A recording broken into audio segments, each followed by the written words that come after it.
Hello la famille, hello, comment vous allez? J'espère que vous allez bien.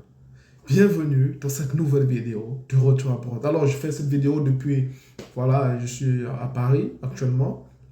Et par exemple, s'il y a des abonnés de Retour à Broad qui sont sur Paris, qui aimeraient me discuter, dialoguer avec moi, ils peuvent m'écrire par email. Je suis là encore jusqu'à dimanche, voilà. Donc, ça c'est pour, si effectivement il y a un abonné de YouTube qui peut-être veut faire la procédure pour son frère ou je sais pas pour qui en Afrique et qu'il aimerait me rencontrer physiquement, je suis à Paris, à Bagnolet par exemple. Donc, vous pouvez m'écrire par mail et peut-être prendre rendez-vous. On pourra, pourquoi pas, se prendre un verre et échanger. À cela, aujourd'hui, je fais cette vidéo pour parler des documents qu'il faut fournir à l'ambassade pour sa demande de visa travail tchèque. Alors, vous savez, la République tchèque est un pays de l'espace Schengen et de l'Union européenne qui utilise la monnaie qu'on appelle, en fait, abrégé le CZK, qu'on appelle la couronne tchèque. Aussi, pour tous ceux qui sont soit en cours de demande de visa pour la République tchèque travail, ou ceux qui projettent le faire dans les mois à venir, cette vidéo vous concerne. Alors, avant toute chose, si c'est la première fois que vous tombez sur cette vidéo, si c'est la première fois que vous voyez mon visage, abonnez-vous et je suis sûr que vous allez kiffer toutes les informations que vous allez trouver sur cette vidéo. Si vous êtes un abonné de retour, que ce n'est pas la première fois et que vous êtes un habitué à mon visage, déjà grand merci parce que c'est grâce à vous que je grandis sur cette page et sur cette chaîne YouTube. Alors, nous parlons de la vidéo après le spot publicitaire.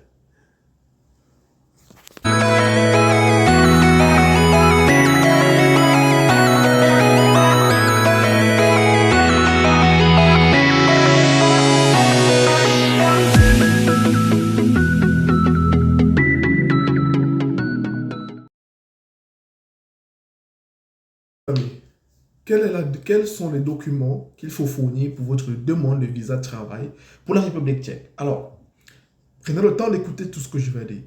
Au-delà du passeport, qui est un document, évidemment, on connaît qu'il faut le passeport, il faut les cartes photos pour visa, il faut le formulaire de demande de visa qui s'imprime en ligne dans le système de l'ambassade. Au-delà de ces documents basiques, on va parler des documents très intéressants. Déjà, pour postuler, pour faire votre demande de visa de travail, c'est pareil, travail et étudiant, hein, on va dire c'est pareil, tous vos documents doivent être en tchèque, traduits en tchèque, sauf le bank statement, c'est-à-dire sauf le relevé bancaire. Je m'explique.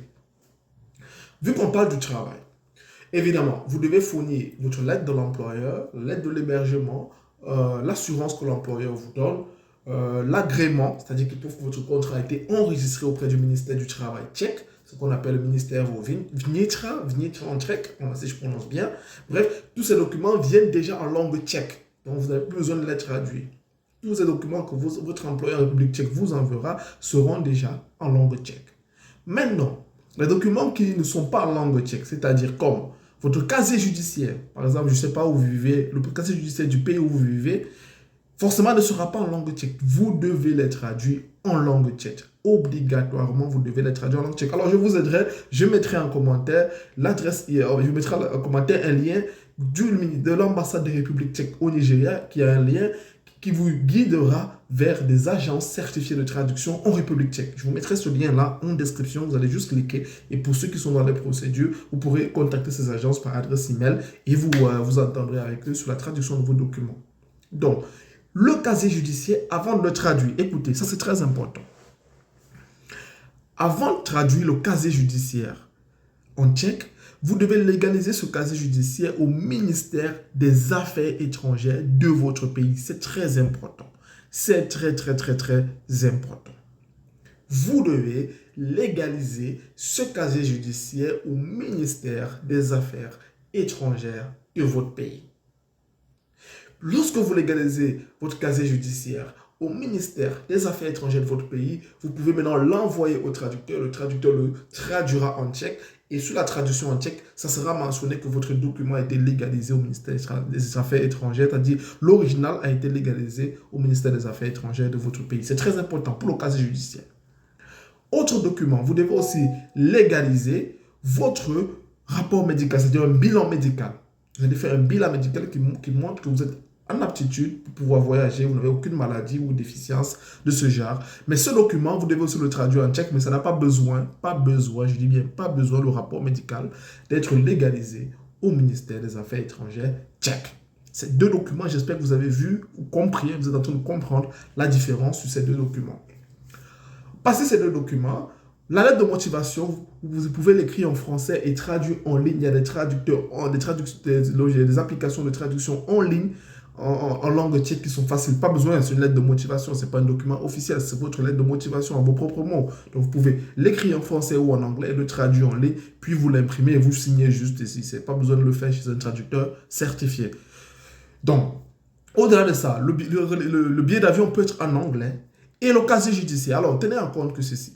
Le relevé bancaire ne sont pas des documents, on va dire, obligatoires pour votre demande de travail.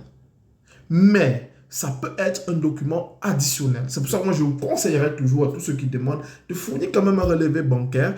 Évidemment, moi, je conseille toujours que le montant minimum, c'est au moins 2 000 euros. Vous donnez vos relevés bancaires. C'est certes, ce n'est pas obligatoire, mais ça peut être un document additif à votre demande de visa. Et évidemment, le relevé bancaire peut être en anglais. Voilà. Donc, passé cela, le billet d'avion, évidemment, réservation de billet d'avion peut être en anglais. Et voilà globalement le document qu'il faut pour votre demande de visa travail tchèque. Maintenant, je profiterai aussi de ces vidéos pour vous aider, pour vous faire comprendre comment on peut savoir si votre demande, votre contrat, l'agent qui va vous donner le contrat ou l'entreprise est vrai ou faux. Pour prendre, sachez que ça c'est valable sur toutes les ambassades de République tchèque au monde. Même la Pologne, ils ont le même système. Tous ces ambassades ont le même système. Pour prendre rendez-vous, vous allez les envoyer par mail à l'ambassade de République tchèque, votre contrat d'immigration, votre contrat enregistré au ministère du Travail tchèque, votre assurance, bref, il y a un tas de documents que vous devez envoyer par mail au préalable d'abord à l'ambassade de République tchèque. Ils vont vérifier. Ils vérifient. Pour dire qu'il est impossible d'aller demander son visa si le document que vous avez est faux. Si c'est faux, vous n'aurez pas de rendez-vous. C'est impossible. C'est bien pour ça que dans toutes les ambassades de la République tchèque, pour prendre rendez-vous, ils ont un site qui est généralement employment, en anglais, employment, hashtag, et c'est en fonction de la ville de l'ambassade, par exemple, de là où ça se trouve, mais c'est bien, il y a une adresse email qui est spécifique pour les contrats de travail, demande de visa de travail, qui est employment, hashtag, et ça suit en fonction du pays dans lequel l'ambassade se trouve.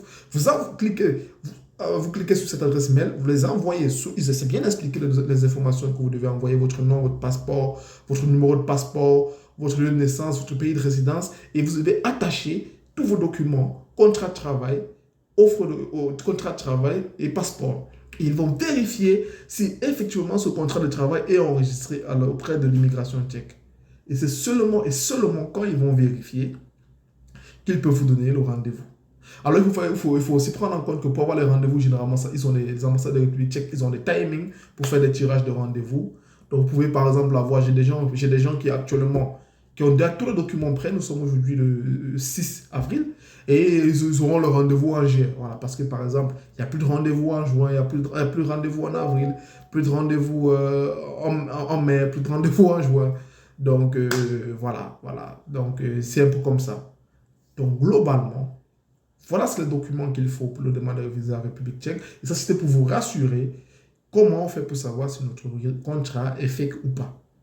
De plus, pour aussi vous faire comprendre quelque chose, les deux seuls documents que vous devez traduire de façon certifiée auprès des traducteurs, c'est le bilan médical et le casier judiciaire. Parce que tous vos documents, tous les documents, l'assurance, l'hébergement, le contrat, l'enregistrement du contrat que l'entreprise en République tchèque vous donnera, c'est déjà en langue tchèque. Voilà. Donc voilà comment on constitue son casier, son bagage de documents pour la demande de visa en République tchèque. Voilà, en deuxième aspect, comment l'ambassade vérifie si vos documents... En fait, pour faire comprendre que si vous avez déjà un rendez-vous pour aller demander votre visa de travail tchèque, rassurez-vous, l'agence ou bien l'entreprise avec qui vous êtes en contact ne vous a pas donné de faux documents. Mais si vous n'avez pas de rendez-vous, l'immigration, la République tchèque, ils ne vous répondront soit jamais, soit ils vous répondront en vous disant que soit vous êtes banni, soit vos documents que vous avez fournis sont fake. Donc, globalement, c'est comme ça que ça se passe. Je mettrai aussi en description pour ceux d'entre vous qui n'ont pas pu voir ma vidéo lorsque j'ai visité la ville de Prague. Je mettrai aussi le lien de cette vidéo en description. Et globalement, c'est ce qu'il faut. Pour tous ceux d'entre vous qui sont intéressés par une immigration, études ou travail en République tchèque, qui souhaitent un accompagnement, vous pouvez nous contacter par email. C'est avec plaisir qu'on vous guidera dans le processus. Pour ceux qui peuvent faire la procédure par vous-même, je vous encourage et je vous souhaite en amont bonne chance pour cela. Alors, êtes-vous intéressé, pour ceux qui sont sur Paris, pour me rencontrer? Voilà, pourquoi pas. Alors, prenez mon adresse email et vous me contactez. Et c'est avec plaisir que je serai ravi d'échanger physiquement avec mes abonnés. On se dit à une prochaine vidéo, les amis. Portez-vous bien et bonne fin de jeudi. Bye.